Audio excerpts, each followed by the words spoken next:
అసలు ఇట్లా రావాలని ఏ ఊరు నుంచి వచ్చారు సార్? మీ అమ్మ, నాన్నగారు ఏం చేసేవారు? మీరు ఎంతవరకు చదువుకున్నారు? అది విలేజ్ అండి, గుడివాడ తాలూకా, కృష్ణా డిస్ట్రిక్ట్, చౌటపల్లి అని.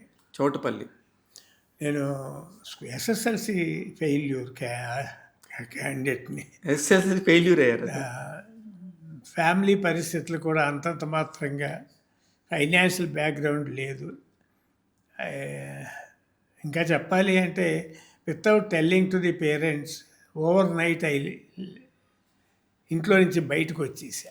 తర్వాత ఆలోచించినప్పుడు బాధేసిందా లేదు, సార్? తర్వాత వచ్చేసాను, విజయవాడ వచ్చా. I wanted to what can I do అనేది థింక్ చేసి, మీకు ఆశ్చర్యంగా ఉంటుంది, I wanted to commit suicide in the Krishna river. అయ్యో.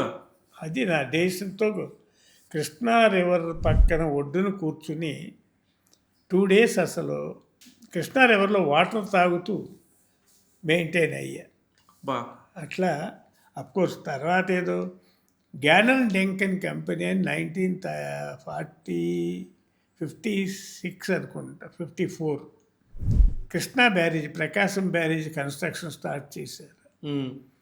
వాళ్ళ దగ్గర ఫస్ట్ 27 రూపాయలు నెలకి ఒక చిన్న లారీలు అవి వస్తే ఎంత వస్తుంది, ఏ లారీ నంబర్ ఎంత, ఎన్ని గంటలకు వచ్చింది నోట్ చేసుకుని, ఆ విధంగా వాళ్ళకి ఒక రిసీట్ ఇచ్చి అట్లా వర్క్ చేశాయి. 27 రూపాయలు per monthly, not even 1 rupee per day. అయ్యా. అక్కడి నుంచి ఏం చేద్దాము అని మళ్ళీ ఫిల్మ్ లైన్లోకే